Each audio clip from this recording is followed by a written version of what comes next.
देखिए यहाँ पर एक प्राचीन विहार और एक प्राचीन चैत्य था जिसके अवशेष आप देख पा रहे हो। और यह तमिलनाडु राज्य का एकमात्र ऐसा आप ये स्मारकीय ढांचा जो है यहाँ पर देख पा रहे हो। यहाँ पर बहुत बड़ा चैत्य हुआ करता था। उस चैत्य की जो नींव है आपको यहाँ पर से दिखाई दे रही है। और ये जो चैत्य है, इस चैत्य के अंदर भगवान बुद्ध की विशाल मूर्ति जो है उस समय पर रही होगी।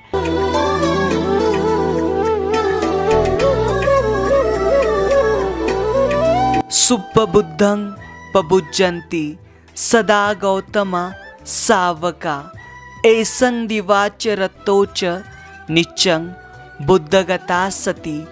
जिसकी दिन रात हर समय बुद्ध विषयक स्मृति बनी रहती है, वे गौतम भगवान बुद्ध के श्रावक सदैव भली भांति प्रबुद्ध जागृत बने रहते हैं।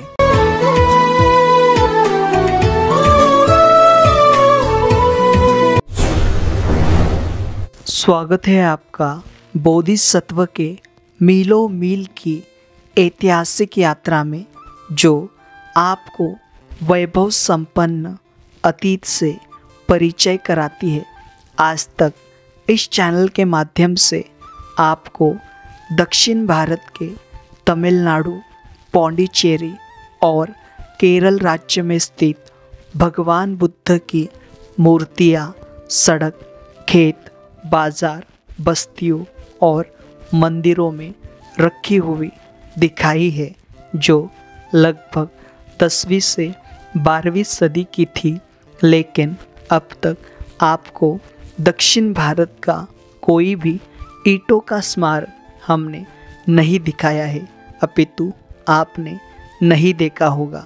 लेकिन हम पहली बार आपके सामने तमिलनाडु राज्य के मयिलादुथुराई नाम के जिले के पुमपुहर यहाँ के पल्लवनेश्वर के ईंटों का स्मारक देखने वाले हैं। यह स्थल चेन्नई से 280 किलोमीटर की दूरी पर और पौंडीचेरी से 110 किलोमीटर की दूरी पर पश्चिम बंगाल के समुद्र तट पर स्थित है।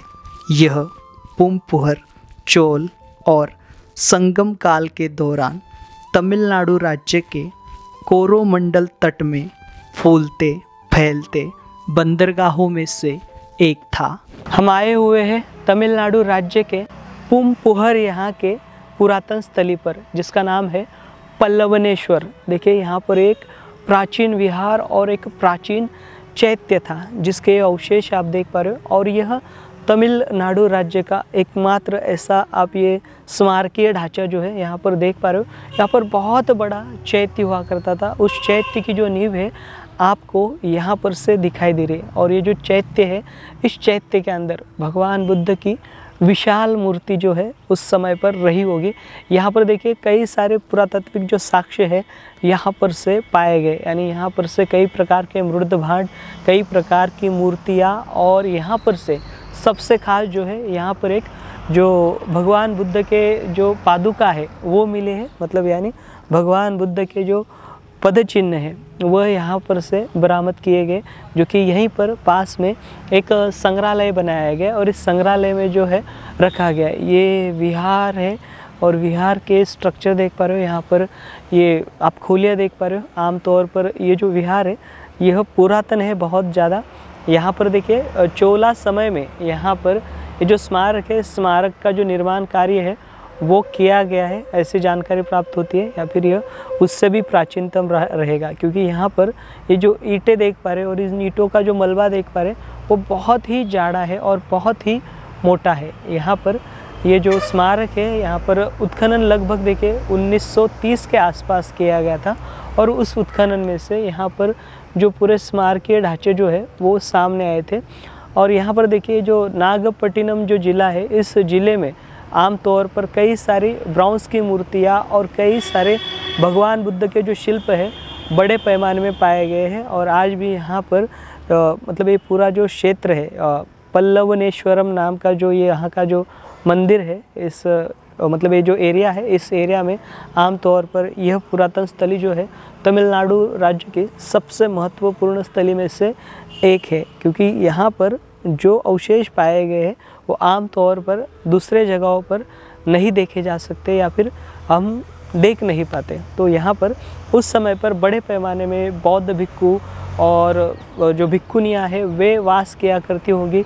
यहाँ पर पूरा इस क्षेत्र में एक तो निवास है और साथ ही साथ इस क्षेत्र में जो है यहाँ पर बड़े पैमाने में जो उस समय पर प्रार्थनाएं की जाती होगी, चैंटिंग की जाती होगी, क्योंकि यहाँ पर इसकी जो संरचना है आमतौर पर हम देख पाते जो महायान परंपरा के अनुसार यहाँ पर लगता है इसकी जो संरचना है वो की गई थी, क्योंकि चैत्य और ऊपर मूर्तियाँ जो है वे यहाँ पर थी। यानी यहाँ पर आमतौर पर हम तमिलनाडु में देख पाते हैं कि यहाँ पर थेरवादी हो या फिर महायानी परंपरा हो या फिर वज्रयानी परंपरा हो, तीनों ने यहाँ पर इस भूमि में अपना कदम जो है वो रखा था और तीनों ने अपने पैर जो है वो जमाए थे।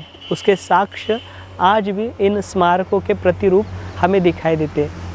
देखिए यहाँ पर अर्थन सी ऑफ पेरिप्लस में इस स्थली का जो उल्लेख है वो किया गया है और साथ ही साथ पिटौल में इनके द्वारा इस स्थली का जो उल्लेख है वह किया गया। यानी यह जो क्षेत्र देख पा रहे हम पुमपुहर, इसे पहले प्राचीन काल में कावेरी पुमपुहर इस नाम से जाना जाता था या फिर पुहर इस नाम से जाना जाता था और ये प्राचीन काल का बहुत बड़ा बंदरगाह हुआ करता था। यहाँ से बड़े पैमाने में प्रचार जो व्यापार है, व्यापार की जो सामग्रियाँ उस समय पर रहेगी, व्यापार के कारण बड़े पैमाने में यहाँ से आयात और निर्यात की जाती रहेगी। और उसके साथ साथ स्थली का जो जिक्र है, प्रारंभिक तमिल महाकाव्य जो है मणिमेखलाई और सिलपत्तिकारम नाम के जो काव्य है इसके अंदर इसका जिक्र आता है। इसके अंदर इस काव्य में यहाँ पर कहानियाँ दी गई है जिसके अंदर ये पुमपुहर या फिर पुहर या फिर कावेरी पुम पट्टनम नाम से जो है, पुटिनम इस नाम से जो है ये जो क्षेत्र है वो जाना जाता था। आज भी अपने ऐतिहासिक साक्ष्यों के साथ हमें दिखाई देता है। यहाँ पर जो आप देख पा रहे हो इस संग्रहालय में यहाँ पर जो पादुकाएँ हैं भगवान बुद्ध की वे रखी है, वे हम देखेंगे। संगम साहित्य में पुमपुहर का विस्तार लगभग 30 माइल तक हुआ था, ऐसा वर्णन प्राप्त होता है। अर्थन सी ऑफ पेरिप्लस के अनुसार इस बंदरगाह में बड़े जहाज अपने पालों को ढीला किए बिना प्रवेश किया करते थे। वह मलय और सिलोन जैसे विभिन्न देशों से कीमती माल यहाँ पर लाते थे। यहाँ S.R. रावकृष्ण देवा, K.V. सुंदरराजन और K.V. रमन इनके नेतृत्व में सन 1936 से लेकर सन 1973 के लंबे अंतराल के उत्खनन में यहाँ के प्राचीन नगर के अवशेषों का पता चला था।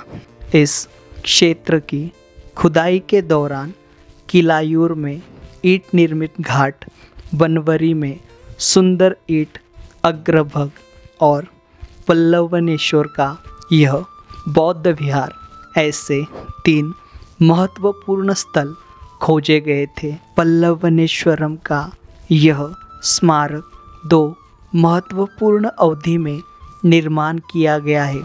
पहला विहार ईस्वी 4वीं सदी का माना जाता है। दूसरा चैत्य, यह 6वीं से 7वीं सदी का माना जाता है। यह चैत्य संभवतः 2 मंजिला था।